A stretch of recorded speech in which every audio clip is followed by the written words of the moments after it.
Autoline Daily is brought to you by Bridgestone, passion for excellence. Here are today's top headlines. The saga over Saab is coming to a crescendo. Toyota's plug-in Prius is rated at 134 miles per gallon. And we'll take a look at a hybrid system that doesn't use any batteries at all. Up next, we'll be back with the news behind the headlines.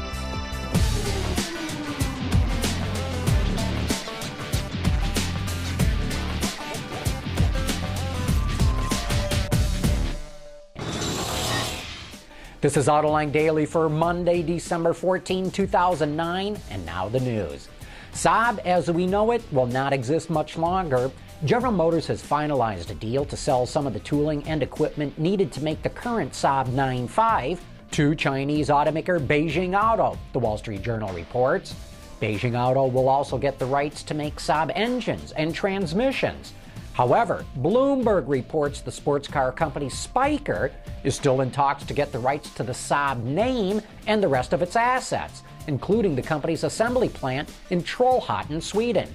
You know, I visited the Trollhättan plant back in the early 1990s, just a couple of years before GM bought it. It was the most inefficient plant I'd ever seen in my life.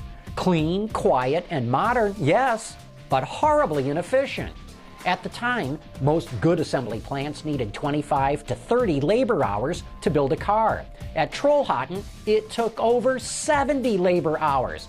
And it's the only plant I'd ever seen in the world where it was not uncommon for workers to take a break sitting in the back seat of a car as it came down the assembly line smoking cigarettes.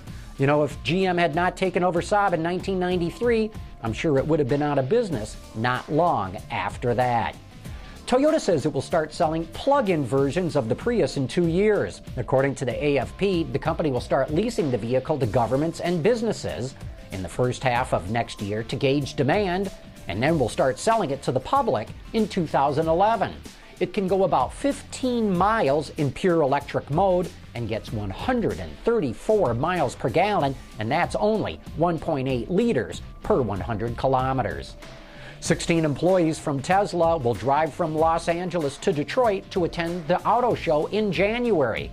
They'll be making the 2,700-mile trek in a Tesla Roadster, but instead of just taking a couple of days, the trip will take several weeks because the car can only travel about 250 miles before it needs to recharge, which can take several hours. And they will be making stops to promote the car as well. The employees want to prove that the Roadster is tough, durable, and that range anxiety is for the weak.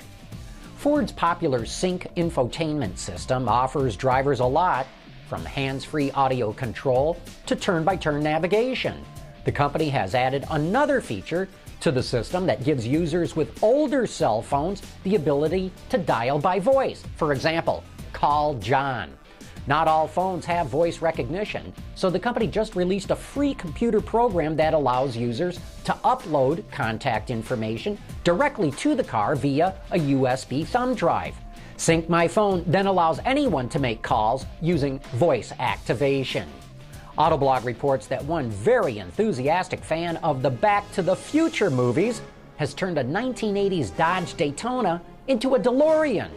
The K-Car coupe doesn't look too far off the famous time machine, especially since the owner has added all kinds of props, from hoses and vents to the Mr. Fusion unit on the back. And let's not forget about those gull-wing doors. The guy says he could save enough money to buy a real DeLorean, but his wife probably wouldn't let him spend it on a 28-year-old car. All he's missing now is the flux capacitor. Did you know you really don't need batteries to make a hybrid? All you need is a way to store energy, and it turns out hydraulic pressure can do that as well as any battery. We'll be back in a moment.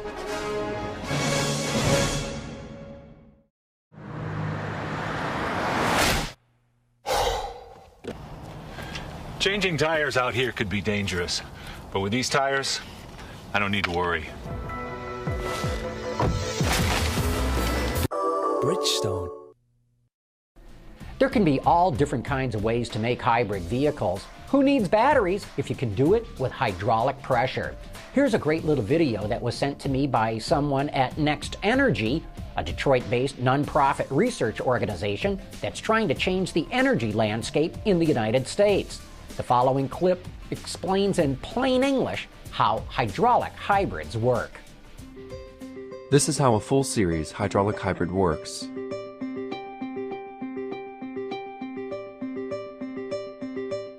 When the drive pedal is pressed, the pump motor takes fluid from the high pressure tank or accumulator and uses the pressure from the fluid to turn the wheels. The now unpressurized fluid is stored in the low pressure tank or reservoir.